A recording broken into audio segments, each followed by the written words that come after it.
السلام علیکم ورحمۃ اللہ وبرکاتہ. پیارے بچوں، میرا نام ڈاکٹر مفتی حافظ علی حسن فریدی ہے. I welcome you all on the platform of digital academics provided by Moonlight International Publishers.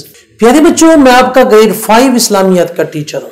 آج ہم پڑھ رہے ہیں چیپٹر نمبر 3 سیرت طیبہ خاتم النبیین صلی اللہ علیہ وآلہ وصحبہ وسلم اور پوائنٹ نمبر 4 مواخات مدینہ.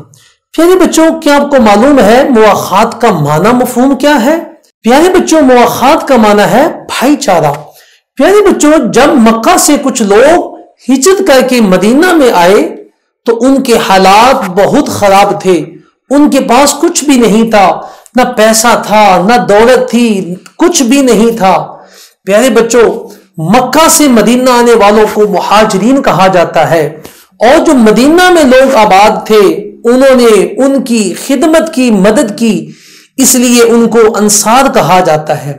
پیارے بچوں، ہمارے پیارے نبی حضرت محمد خاتم النبیین صلی اللہ علیہ وآلہ وصحبہ وسلم نے حضرت انس رضی اللہ تعالی عنہ کے گھر میں 45 مہاجرین اور 45 انصار مردوں کو جمع کیا اور ایک کو دوسرے کا بھائی بنا دیا. اور اس طرح انصار نے اپنی دولت میں، اپنی جائیداد میں، اپنی پراپرٹی میں سے آدھا حصہ اپنے مہاجر بھائی کو دے دیا. حضرت انس رضی اللہ تعالیٰ عنہ فرماتے ہیں کہ رسول اللہ خاتم النبیین صلی اللہ علیہ وآلہ وصحبہ وسلم نے مواخات کا سلسلہ ہمارے گھر میں کیا. سنن ابی داؤد حدیث نمبر 2969. پیارے بچوں، اس سے معلوم یہ ہوا کہ مواخات کا سلسلہ بہت اچھا تھا.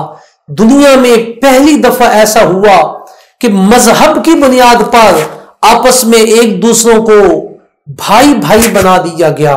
ہمارے پیارے نبی حضرت محمد خاتم النبیین صلی اللہ علیہ وآلہ وصحبہ وسلم نے ارشاد فرمایا، مسلمان ایک جسم کی مانند ہے. اگر جسم کے ایک حصہ میں تکلیف ہوتی ہے تو پورے جسم میں تکلیف ہوتی ہے. صحیح مسلم حدیث نمبر 6586. پیارے بچوں، یہ تھا مواخات مدینہ کا تعارف اور اس کی اہمیت. آج کا لیکچر یہیں پہ ختم ہوا. اگلے لیکچر میں پھر ملیں گے. اپنا خیال رکھیے گا. اللہ حافظ.